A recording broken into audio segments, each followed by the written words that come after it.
Right, I promised you a testimonial, and it is a great pleasure for me this morning to introduce you to one of my most beloved, Courtenay, one of my sons. Welcome, and looking forward to you sharing your story with us today. Thank you so much. So good to be here. Right, so I know I've shared a little bit of your testimony, but take us back to March 2009. Quite a traumatic event happened in your life. Do you just want to give us a brief background of what started Yes. your sleeping challenges? So in 2009, I was in grade 9, and my dad, my brother, and I were on the way to school, and we unfortunately got T-boned by a taxi, and upon impact, I went into a coma. And no, it was a horrible time, obviously, for our family and that, and went into a coma, had to learn how to walk again and basically do everything again. And after I came out the coma, um, I discovered that I had trouble sleeping. Then after I came out the coma, I was in the hospital for a few days and then went into a rehabilitation facility where I did physiotherapy and all of that. But through the whole process, I had horrible trouble sleeping after the accident because obviously my brain waves and cognitive functions were affected so badly. And we I actually got sleeping tablets prescribed by the doctor to help me sleep, and took those for many years. Probably took those for about, what was it, about 10 or 11 years 11 that, years, yeah? yeah, 11 years that I was on those tablets. And I mean, you're not supposed to be on those tablets more than a couple months. And through that whole process, I could feel how my body was being affected by the tablets, being lethargic, being low energy, and I mean all the knock-on effects through that. And after those 11 years, you discovered doTERRA and discovered the amazing potential of these wonderful essential oils. And then you put me on the sleep protocol, which was the balance, serenity, and lavender. So it was basically an hour before bed, turning off all electronic devices, putting the TV off, putting the phones off, and that, because that obviously also affects your brain waves right before bed. And then about half an hour to 45 minutes before bed, you put 1 or 2 drops of of balance and serenity under your feet, and then you sniff the lavender, and then you can even diffuse the lavender in your room, and that just gives you a beautiful night's sleep. And then you just, yeah, read a book or a magazine or do your devotions for the next half an hour, 45 minutes, and then at the end of that, then you are ready for sleep. So I just want to touch on a couple of things that you said. So the part of your brain that managed your sleep was damaged. So that's really what led Yes. to it. You had swelling on the brain for 2 years before the swelling actually came down. So it was quite a process. There were also other parts of your body functioning and your body systems that were also harmed. Um, but then coming back to this space, you were a young man in Mm. 2020, in December 2020, when you asked me to help. So uh, putting down your cell phone, or putting down, you love playing games on your tablet, um, Yes. and doing that, stopping that for an hour before sleep wasn't the easiest of things to do, was it? No, no, not at all. And what were your feelings? Because it took you about 2 weeks to, I'm going to say, wean yourself off because we didn't stop your sleeping tablets straight away. That was Yes. an important aspect. And anybody who's listening, don't just stop sleeping tablets. So we started weaning you off. We started on, okay, can you do a half a tablet a night? Yes. Along with the sleep protocol, along with the oils and the sleep hygiene. And then you did that for about a week, and then you went to a quarter of a tablet, and then by the second week, you were like, no, I don't need this anymore, and never been back on sleeping tablets. Yes, yes. So I mean that's also the important thing, but more than that, through my life's journey, I wasn't exactly the healthiest person. I mean, obviously eating different foods every day and that, and I was overweight for many years of my life. So I think in terms of this, in addition to the sleep protocol, it's more of a holistic approach to life. Yeah. I mean, so many things tie in with with the sleep protocol. I mean, it's eating right, Mm, making sure you rest enough during the day, getting the exercise that is required, getting the sun every day. If you guys not you go stand in the sun for 20 minutes a day or half an hour a day, just so your body can absorb those sun rays. And through that whole process, I've managed to lose, I mean, between 35 and 40 kgs. well, yeah.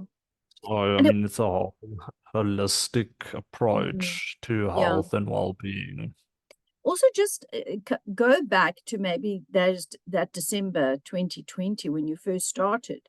You felt quite sluggish in the morning. You didn't Mm, wake up and go, "Woo, I'm ready for action." It was quite a process. You were also quite addicted to your coffee, even though you mm, still love your coffee. You've also made a change with your coffee, so you are more sensitive and obviously genetically more vulnerable to the effects of caffeine. So that's something that you yes. also discovered in this journey. Don't you want to share that a little bit with us?